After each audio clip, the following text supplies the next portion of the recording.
I'm talking about Dark Souls again. More specifically, why Dark Souls should be game of the decade. Originally, when I was thinking what games could actually qualify as a game of the decade, really the only other options beside Dark Souls that came up was Skyrim, and that was just more because it's such a big household name. Most people don't know the Elder Scrolls, they know Skyrim.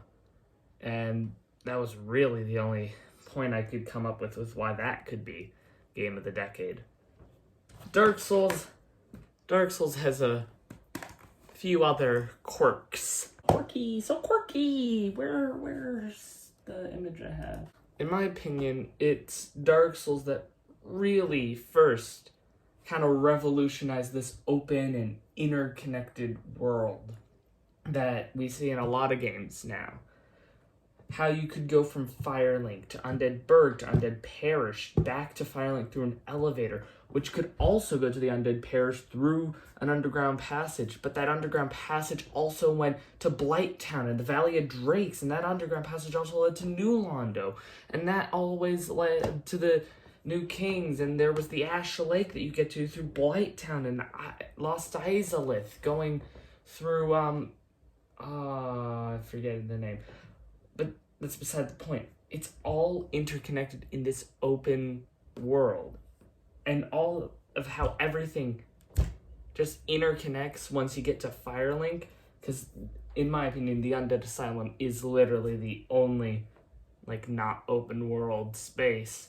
And even then, it can connect to Firelink, which connects to everywhere. So, yeah, that's reason why. It revolutionized this open world type of gameplay. Next, I want to talk about character design. Character design in Dark Souls is flawless, okay? It's amazing. Look at the front cover of, and this is the Nintendo Switch remastered version.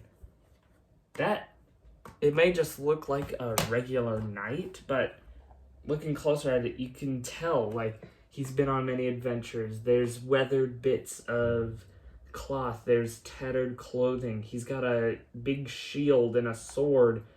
And it kind of all conveys a message. Or the Asylum Demon. They wanted something big to show that this is what Dark Souls is about. Big, giant, epic scale bosses that you have to beat.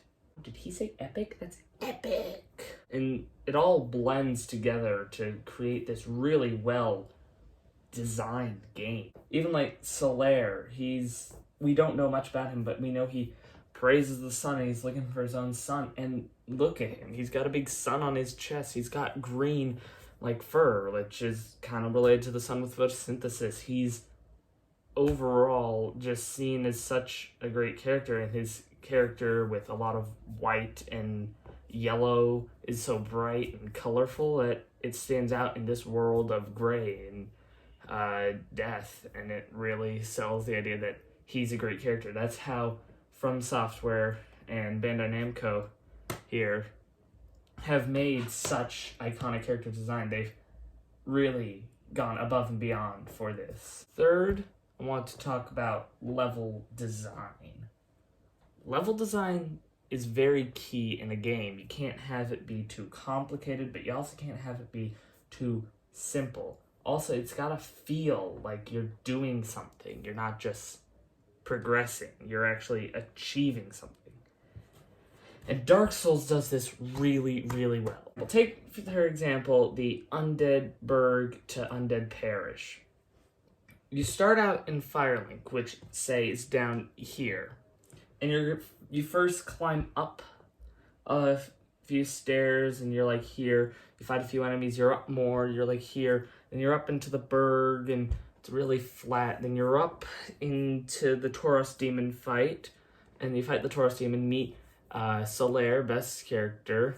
You go through where the Fire Dragon is, and you get to the Undead Parish, and you're climbing up and up. Eventually, you're going up, and you get to the Bell Tower Gargoyles, which you climbed up a church in, and then you go up more, and you ring the Bell of Awakening, and you get to see just how high you've climbed. Like, it's like, and it gives this whole sense of progression, but like progression for a reason. You're climbing up and you're feeling more like, I did this, I reached this area, this was me, this was awesome.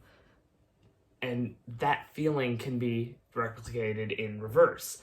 Like with Blighttown, you're starting at the Undead Burg, then you go down, you've had the Cap Demon, you go to the depths, you've had the Gaping Dragon, you go into Blighttown, you gotta go down, down, down, and eventually you get to Quelaag's domain, and you fight Quelaag and ring the second Bell of Awakening, or at least the second Bell of Awakening for most players. And it gives this whole sense of going down. And this whole sense is like that things are getting worse, and once you finally beat Quelaag, you get this whole sense of major relief, and these waves of relief flooding over you that are really hard to come by when it's just all flat. How these games deal with your sense of progression and can almost like control your emotions when you're going up and down in these levels, it creates this really dynamic feeling that I rarely ever see in other games. It's really just amazing. And finally, I want to touch on lore and the story. Dark Souls gives you very little in a sense of the story. They give you, this guy's Gwyn, and he's one of the 4 lords, and you gotta get all the lords, you gotta get the lord souls, then you gotta take the lord souls, you put them in the lord vessel, get to Gwyn, and bada beam bada boom, become the new Lord of Cinder. Or, I'm just gonna call it Lord of Cinder. They don't really give you the depth into the world, the environment, why things are the way they are. They give you the opening cinematic, which just explains how their land was ruled by dragons before, and how everything came from the fire. They give you very little, but it makes trying to uncover what the lore is all that more satisfying. There are entire communities dedicated to just trying to figure out what is the lore of these games, what makes up the story of these games. Why is, say, the Asylum Demon there, but the Fire Sage Demon here? Or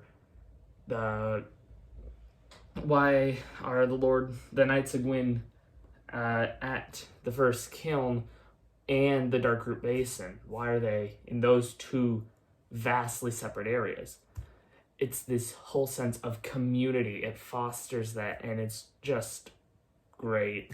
It's for these reasons, as well as some other points that I didn't really feel going in depth into, such as the rewarding combat and the difficulty, that I think Dark Souls deserves to be the game of the decade. It's open world, it's character design, it's level design, it's storytelling. It's all sublime and perfect and amazing. And if you haven't played the game, you definitely should. Now, why am I not saying, say, Dark Souls 2? No one's gonna say Dark Souls 2.